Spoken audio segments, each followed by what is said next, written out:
There are events in American history that get buried, not because they didn't happen, not because there aren't witnesses, but because what those witnesses saw doesn't fit inside the box of what we're supposed to believe is possible.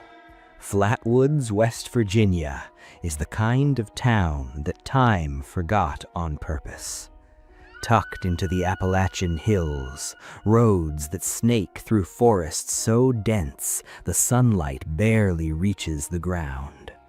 A place where the mountains feel like walls closing in, where the fog rolls in from nowhere and swallows everything whole. In 1952, it was even smaller, even more isolated. A community where everyone knew everyone, where strangers were noticed immediately, where unusual things had nowhere to hide. On the evening of September 12th of that year, 7 ordinary people climbed a hill just outside town. Only 7 people went up, but something came back down with them. It started with boys. 3 of them, Edward and Fred May, brothers, 13 and 12 years old, and their friend Tommy Heyer, also 12. It was a Friday evening, and they were doing what kids in small towns did in 1952. Playing outside, burning daylight, being young in a world that still felt safe. At approximately 7:15 p.m., all 3 boys watched something streak across the sky. Not a shooting star, not a plane, not anything they had a word for. A massive, brilliant fireball, pulsing with red and orange light, arcing across the West Virginia sky and slamming into the hillside just above the town. They heard it hit, a deep, resonant impact that they felt in their chests as much as heard with their ears.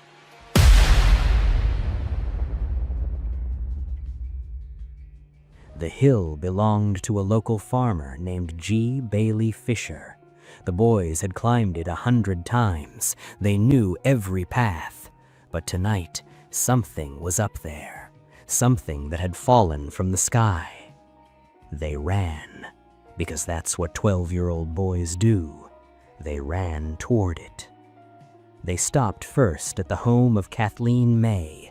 She was the boys' mother, a sensible, level-headed woman, a beautician well known and respected in Flatwoods, a woman who did not believe in nonsense. Edward burst through the door, screaming that a flying saucer had crashed on the hill, that they needed to go see it, that it was real. And Kathleen May made a decision that would haunt her for the rest of her life. She said yes. By the time they left the May house, the group had grown to 7. Kathleen, her sons Edward and Fred, Tommy Heyer, 17-year-old Neil Nunley, 17-year-old Ronnie Shaver, and a young National Guardsman named Eugene Lemon, the oldest of the group, who brought along his dog. 7 people, 1 flashlight held by Eugene Lemon, a dog that had run on ahead. The hill was dark, the kind of dark that cities never get. No streetlights, no ambient glow, just the narrow beam of 1 flashlight cutting a thin white line through the black. They could smell something even before they reached the top. A burning smell, metallic, acrid, the kind of smell that coats the back of your throat and won't leave. Several in the group said later that it made their eyes water immediately, that it was unlike anything they'd ever encountered. Then Eugene's dog, the dog that had run ahead of the group, came bolting back down the hill. Tail between its legs, whimpering, running so fast it nearly knocked Kathleen off her feet. It shot past all 7 of them and disappeared back toward town. Eugene Lemon had owned that dog for 6 years. He had never seen it afraid of anything. They reached the top of the hill, and there, in the field, they saw it. A large, pulsing, glowing mass, roughly spherical, sitting in the field about 50 yards away, throbbing with a deep red-orange light that illuminated the surrounding trees in hellish crimson. The air around it shimmered with heat. It wasn't making much sound, just that low, persistent hiss, like the world itself was exhaling. Eugene raised his flashlight, swept it across the field. And then, the beam caught something in the tree line. 2 points of light, side by side, roughly 6 feet off the ground. Eyes. What happened next lasted less than 30 seconds, but those 30 seconds destroyed the mental health of every single person on that hill. Eugene Lemon's flashlight beam climbed upward, past what seemed to be the bottom of a dark flowing robe or skirt, wider than a human body, much wider, hovering, and yes, they all said hovering, several inches above the ground. No feet, no legs, just this enormous dark mass, drifting slightly in a way that wind alone couldn't explain. The beam climbed higher. A torso, or what served as one, that expanded outward as it rose, enormous, broader than any human, covered in what the witnesses later struggled to describe, dark, almost metallic looking, like something armored or plated or simply wrong in a way that human vocabulary wasn't built for. And then the beam reached the top, the head, if it was a head, an enormous rounded shape. Some witnesses said it looked like the ace of spades. Others said it was a massive hood or a cowl, dark on the outside. But the face glowed red, pulsed red, like something hot behind glass. And set into that glowing face, those eyes, orange, enormous, reflecting the flashlight beam back at them like 2 burning coals. The thing was at least 10 feet tall. 10 feet tall, in a tree line in rural West Virginia, 3 feet from the children. And then it moved. Not toward them, not away from them. It glided toward them, floating across the ground with no legs, no visible means of movement, as if the concept of friction simply didn't apply to it. And as it moved, it began to emit a sound, not from a mouth anyone could see, but from somewhere inside it. A high, piercing, mechanical hiss. Witnesses described it later as the sound of a steam pipe bursting or a pressure valve releasing. Constant, aggressive, wrong. Eugene Lemon fainted. 17 years old, a National Guardsman, trained, physically fit. He dropped like a stone. The others ran. Not an organized retreat, a rout. Complete animal panic. Kathleen May grabbed her sons and ran. Tommy Heyer ran so hard he fell twice on the hillside and didn't stop. Neil Nunley and Ronnie Shaver dragged Eugene Lemon, unconscious, dead weight, down the hill between them. Later, none of them could clearly account for how long the descent took. Time had done something strange on that hill. What felt like seconds might have been minutes. What felt like minutes might have been longer. Their memory of the run down was fragmented, disjointed, like a nightmare you can only half remember when you wake up. They made it back to the May house. They locked the door. And that's when the symptoms started.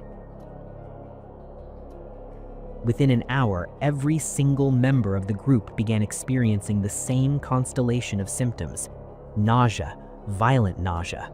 Their eyes burned and swelled. Their throats constricted. They couldn't stop coughing. Their skin felt raw, irritated, like a sunburn, but from the inside. Eugene Lemon vomited repeatedly throughout the night. Kathleen May's throat swelled so severely that she had difficulty breathing. Several of the children developed rashes on exposed skin. These weren't symptoms of fear. These weren't psychosomatic reactions from a group of panicked people. These were the symptoms of chemical exposure. Doctors who later examined the witnesses noted the presentation was consistent with exposure to an irritant gas or aerosolized compound, something that attacked the mucous membranes, something that had been in the air on that hill, something the creature had been breathing out, or emitting, or weaponizing. They were sick for weeks. By morning, Flatwoods was no longer just a small town in the hills. Word had spread. Journalists were driving in from Charleston. State police were on the property. By dawn, the story had been picked up by the Associated Press and was running in newspapers across the country. The timing was significant. This was 1952. The Cold War was at its full paranoid boil. The Air Force's Project Blue Book, the official government investigation into UFO reports, was actively running. The country was on edge, scanning the sky for threats it couldn't name. And here, in the hills of West Virginia, 7 witnesses were describing something that made every previous UFO report look boring. Investigators reached Fisher's Hill within hours of dawn. What they found was carefully documented and then quietly filed away. An area of flattened grass, scorched at the edges, roughly circular. A deep, acrid chemical smell that still hung in the air the morning after. Skid marks in the soil, not footprints, skid marks, long, parallel tracks pressed into the earth, as if something very heavy had traveled across the field on a surface rather than feet. And the trees at the edge of the clearing, several of them, had their bark stripped. Not broken, stripped, clean, as if by an intense directional heat or pressure. Physical evidence, documented, photographed. And then the official conclusion was weather balloon. A weather balloon that chemically burned 7 witnesses, that stripped the bark off trees, that left parallel skid marks in a field that a National Guardsman fainted looking at? A weather balloon? Project Blue Book classified the Flatwoods incident as a meteor sighting combined with a misidentified barn owl. 7 witnesses, medical records showing chemical exposure, physical evidence at the site, and the official position of the United States government was barn owl. The witnesses were furious. Kathleen May, who had gone on to give interviews across the country, who had met with investigators, who had submitted to questioning with absolute consistency for years, said publicly that she felt the government knew exactly what had been on that hill, and that they had decided very deliberately that the American public didn't need to know. She never changed her story, not once. Not in 50 years of being asked, not when people called her a liar, not when skeptics tried to trap her in inconsistencies. Her account of what she saw on September 12, 1952, remained identical in every detail for the rest of her life. Neither did the others. Every surviving witness, interviewed decades later, described the exact same creature in the exact same terms. The same glowing face. The same enormous dark body, the same floating movement, the same unbearable sound. 7 people, decades apart in their testimonies, 0 contradictions. And then the researchers found something that the official report had very deliberately left out. On the same night, September 12, 1952, there were 15 separate UFO reports filed across the state of West Virginia and into neighboring Maryland. 15 in one night, all describing the same fireball-type object moving across the sky. That's not a weather balloon. That's not a meteor. That's not a barn owl. That's a pattern. And patterns, when it comes to events like Flatwoods, tend to point toward conclusions that powerful people would very much prefer we didn't reach. So let's talk about what was actually on that hill. The most grounded in the most unsettling sense of that word, is that whatever the witnesses encountered was not a living creature at all. It was a machine. The glowing spear in the field was the craft. The thing in the trees was its occupant, wearing a suit. A pressurized environmental suit designed to allow a being evolved in a completely different atmosphere to survive in hours. The dark plating wasn't skin, it was armor. The glowing face wasn't a face, it was a visor. The hissing wasn't a vocalization, it was a respirator. Think about what an astronaut looks like to something that had never seen a human. Enormous, strange proportions, moving in ways that seem wrong, making mechanical sounds, floating slightly due to a propulsion system in the suit. Now imagine that astronaut is 10 feet tall, and it comes from somewhere we don't have a name for. The most disturbing interpretation of the Flatwoods event isn't that the craft crashed, it's that it didn't. Witnesses reported that the glowing object in the field was gone within a few hours of the initial encounter. No debris, no wreckage, no salvageable material, despite a crash that was seen across 3 counties. It didn't crash, it landed. And whatever came out of it when it landed, whatever stood in that tree line for 30 seconds and looked at 7 terrified people on a hillside, got back in and left, which means it came here deliberately, surveyed what it found, and departed on its own terms. And the question that keeps serious researchers awake at night is the simplest and most terrifying question of all. Why Flatwoods? Of every place on this planet, of every hillside, of every dark field in the world, why this one? Why these 7 people? Was it random? Was it accidental? An emergency landing? A technical stop? A moment of need? Or did it know exactly where it was going? Here is the part they never put in the official reports, the part that Flatwoods residents talked about quietly among themselves for decades after 1952. The sightings didn't stop after September 12th. Local farmers reported strange lights over Fisher's Hill for months afterward. A woman living half a mile from the encounter site said that on 3 separate occasions over the following winter, her livestock wouldn't enter the fields closest to the hill, that they would stand at the fence line and scream. Not call, not bray, but scream, and refuse to move forward regardless of what she did. A hunter in the same area reported following what he thought were deer tracks in the snow in February of 1953. The tracks stopped suddenly in an open field. No fence, no water, no tree to climb. They simply stopped, as if whatever had made them had stepped upward off the surface of the earth. And then, in August of 1953, almost exactly 1 year after the original encounter, 3 teenagers reported seeing a hovering light over Fisher's Hill. The same hill, the same red-orange glow for about 40 minutes before it rose straight up into the sky and was gone.